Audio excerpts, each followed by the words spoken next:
เคในช่วงที่ผ่านมาก็การแพร่ระบาดของโควิด -19 นะฮะก็กระทบตลาดรถยนต์พอสมควรยอดขายตกมากนะครับแต่ว่าในส่วนของ crossover เนี่ยตลาดนี้คึกคักมีรถรุ่นใหม่ๆออกมาพอสมควรเลยแล้วก็ขายดีด้วยเริ่มจาก Mazda CX-30 นะฮะตอนนี้มาอยู่ที่ MG ZS Facelift นะฮะ Minor Change ซึ่งราคาเพิ่มนิดเดียวนะแต่ว่ามีอะไรใหม่ๆในคันนี้เยอะมากเดี๋ยวเราจะไปดูกันว่ามีอะไรเพิ่มเติมมาจากรุ่นที่แล้วซึ่งใช้ได้นะครับแล้วก็ก่อนที่จะไปดูยังไงก็ช่วยกด subscribe แล้วกดกระดิ่งเบลไอคอนนะครับจะได้รู้ว่าเวลาเรามีวิดีโอใหม่ๆแล้วก็รุ่นใหม่ออกมาจะได้รู้ว่าลองจะได้เปิดดูได้เลย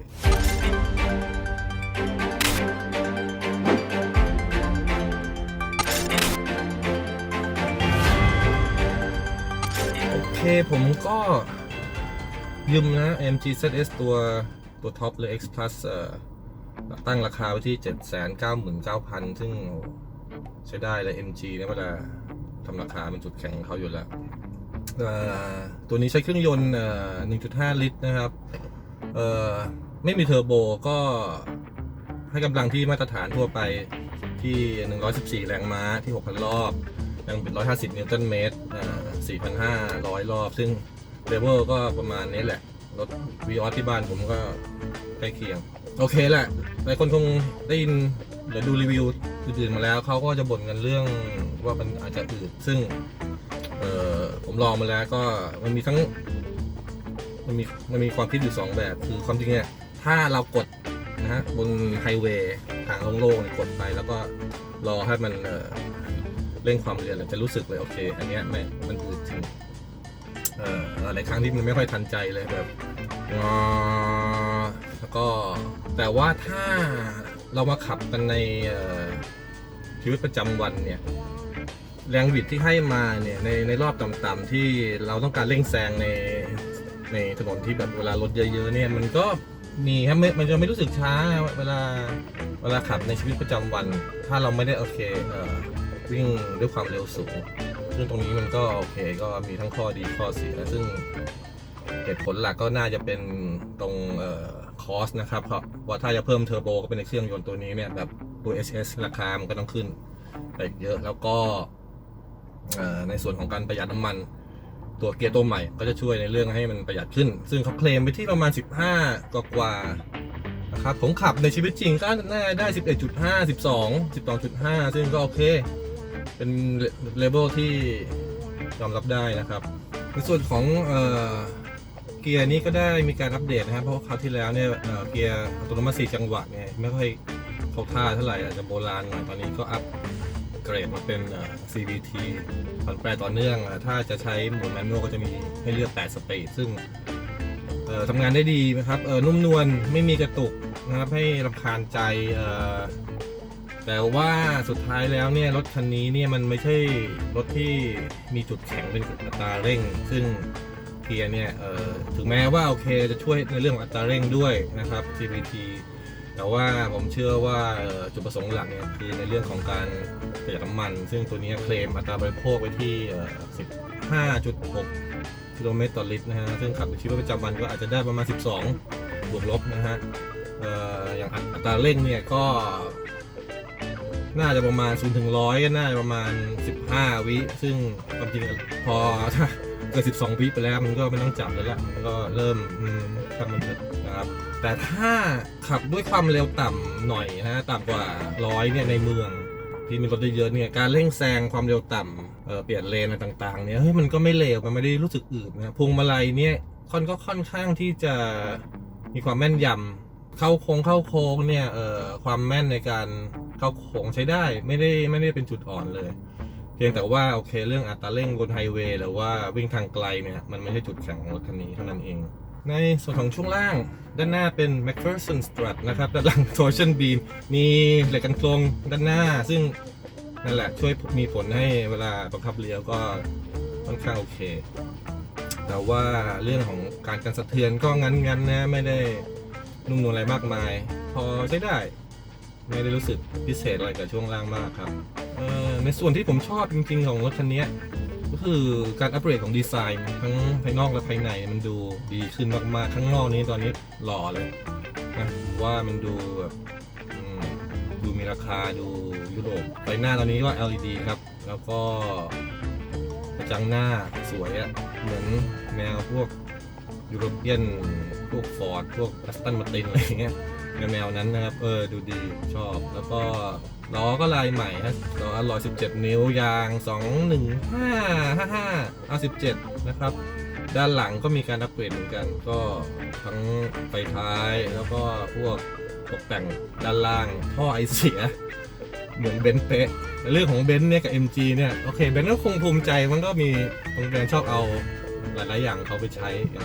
โดยเฉพาะคันนี้นะภายในก็ในรุ่น HS เนี่ยที่ใหญ่กว่านี้เราก็เห็นมาแล้วว่าภายในเนี่ยเป็นการผสม DNA ของหลายแบรนด์ไม่ว่าจะเป็น Benz BM Audi ก็อะไรอย่างเงี้ยครับเข้าไปในรถของเขาซึ่งตัว ZS เนี่ยก็ได้รับอิทธิพลแบบนั้นเหมือนกันเข้ามาปุ๊บเนี่ยแน่นอนพวงมาลัยครับคุณตานี่ถ้าเป็นอลูมิเนียมตรงนี้น่าใช่เลยก็คือทรงจะคล้ายๆของเบนซ์แต่วัสดุอะไรก็ยังไม่ใช่นะครับยังสู้ของจริงก็ยังไม่ได้ปุ่มได้ปลดล็อกประตูนี่ก็สไตล์เบนซ์ช่องแอร์ที่เป็นกลมๆเจ็ตเทอร์ไบน์นะครับที่ผมชอบก็คือตรงด้านล่างเนี่ยถอดดูเลยดีกว่าเนี่ยตรงเนี้ยที่จับอย่างเงี้ยของผู้โดยสารด้านหน้าเนี่ยฮะมันเหมือนของแบรนด์จากัวเลยเดี๋ยวนะเหมือนของจากัวเลยอ่ะเท่ดีผมว่านะแล้วก็พวกวัสดุอะไรก็เนี่ยครับใช้ได้เลยจับแล้วรู้สึกดีแต่ตรงนี้นะแต่ว่าตรงประตูก็นิดนึงเลยมีก๊อกหน่อยก็ลด800,000ไม่ให้ล้านกว่าก็ยอมรับได้ครับไม่ว่ากันด้านหลังผมไปลองไปนั่งแล้วเหลือพื้นที่ประมาณนิ้วหนึ่งซึ่งโอเคก็ไม่ได้โดดเด่นแต่ก็ไม่ได้ถึงกับนั่งไม่ได้นั่งได้แต่ผมมองหาช่องแอร์เนี่ยมันขาดไปเนี่ยไอ้รุ่นเนี้ยมีบางอย่างขาดไปนะครับหลายๆอย่างซึ่งโอเคเพราะว่าในเรื่องของการลดคอสเพื่อที่จะทำแพ็กเกจที่ทำให้ราคามันต่ำซึ่งข้อดีมันคือคนที่เอื้อมถึงจะมีเยอะขึ้นมากเลยถ้าราคายิ่งต่ำเท่าไหร่ครับก็คนก็สามารถมีคนมากขึ้นที่จะซื้อรถของคุณได้แต่ว่าหลายๆอย่างที่ผมอยากจะให้มันดีขึ้นนะแอร์ไม่ออโต้ซึ่งสมัยนี้เนี่ยมันน่าจะเป็นมาตรฐานแล้วแหละแอร์ที่มันปรับอัตโนมัตินะครับผมอยากให้ได้ตรงนั้นแล้วก็เนี่ยช่องแอร์ด้านหลังข้างหลังไม่เจอเลยประตูท้ายเนี่ยก็เป็นแมนนวลนะครับไม่ไฟฟ้าแต่ว่าออปชั่นก็มีนะไฟฟ้าแล้วก็ใช้เท้าคลิกเป็นสัญญาณด้วยแต่ว่านั้นต้องเพิ่ม 20,000 ซึ่งโอ้ถ้าลดราคา800,000แล้วเพิ่ม 20,000 ก็เพื่อเปิดฝาท้ายไฟฟ้ามันก็น่าจะเยอะไปหน่อยผมว่าแพงแต่ว่าข้อดีของมันเนี่ยนะ ZS ตัวใหม่คือที่เขาให้มาอย่างอื่นเนี่ยเยอะมากเริ่มด้วยอะไรดี USB มีเต็มรถไปหมดเลย1 2 3 4ข้างหลังแล้วก็ข้างบนเนี่ยมีอันที่5ข้างบนนี่เอาไว้ทำอะไรก็คือเอาไว้ถ้าคุณติดกล้องติดรถนะฮะเสียบชาร์จเข้า USB นี้ได้เลยก็เป็นเนี่ยสะดวกทันสมัยดีที่สุดยอดมากนะหน้าปัดของคันนี้เป็น Full Digital แล้วรุ่น HS เนี่ยยังมีเป็น Analog บ้างนะฮะตอนนี้ Full เลยแล้วก็ปรับเลือกได้นะฮะจะมีหลายเมนูมีทั้งขนาดลมยางแล้วก็พวกอัตราบริโภคระยะเดินทางอะไรต่างๆเนี่ยกราฟิกสวยมากทั้งวัดรอบความเร็วนี่จะเป็นสีแดงน่าตื่นเต้นมากคือดีไซน์ของหน้าปัดตรงนี้ซึ่งอันเนี้ยทันสมัยมากตัวจออันนี้ใหญ่มาก10 นิ้วแล้วก็ยกระบบแบบ iSmart มาแนวเดียวกับ HS เลยครับมี Navigation มีอะไรเยอะแยะไปหมดอีกอย่างที่ต้องพูดถึงก็คือ Panoramic Sunroof คือในตัว HS เนี่ยก็เป็นที่ตะลึงกันมาแล้วโอ้โหขนาดของมันมโหฬารมาก มันไม่ใช่ซันรูฟแล้วมันเหมือนหลังคาแก้วซึ่งในตัวนี้ก็มากเหมือนกันแล้วครับตั้งแต่ด้านหน้าผมนะยาวไปจนถึงประมาณพื้นที่ศีรษะของผู้โดยสารหลังอะแบบมันเต็มที่จริงๆคือให้มาเยอะซึ่งอันเนี้ยแจ๋วมากแต่ส่วนตัวผมก็ไม่ค่อย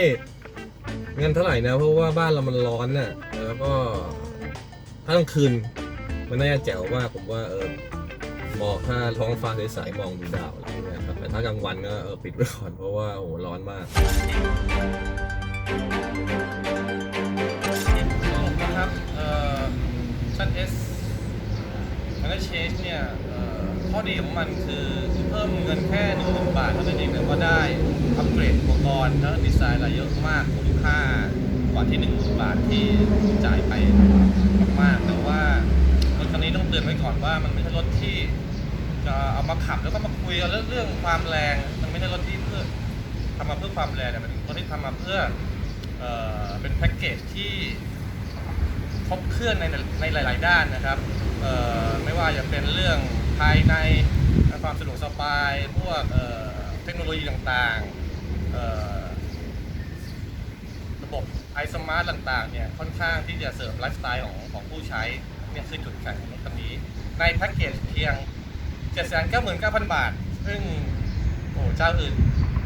ยากที่จะได้อุปกรณ์พวกนี้นะครับในราคานี้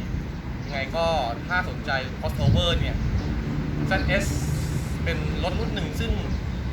มองข้ามไม่ได้ยังไงก็ต้องดูก่อนเอาไม่เอาไม่ว่ากันแต่ว่ายังไงก็ต้องเข้าไปดูว่าเปรียบเทียบกับรุ่นอื่นเนี่ยอาจจะได้อะไรหลายๆอย่างที่คุ้มค่ากว่าครับก็ยังไงก็ฝากกด subscribe นะติดตามแล้วก็เบลไอคอนกระดิ่งแจ้งเตือนเพื่อเรามีวิดีโอใหม่ๆทดสอบรีวิวรถรุ่นใหม่ๆก็จะได้ทราบกันอย่างเช่นเนี่ยเดี๋ยวอีกไม่กี่วันเราก็จะไปลอง walk around กับนิสสันคิกส์นะครับ e-power ที่เพิ่งออกมาก่อนที่จะได้ไปลองขับเนี่ยก็น่าจะประมาณต้นเดือนกรกฎาคมนะครับเดี๋ยวเข้าติดตามรถรุ่นใหม่ๆเราได้ลองขับเยอะมากโอเคครับ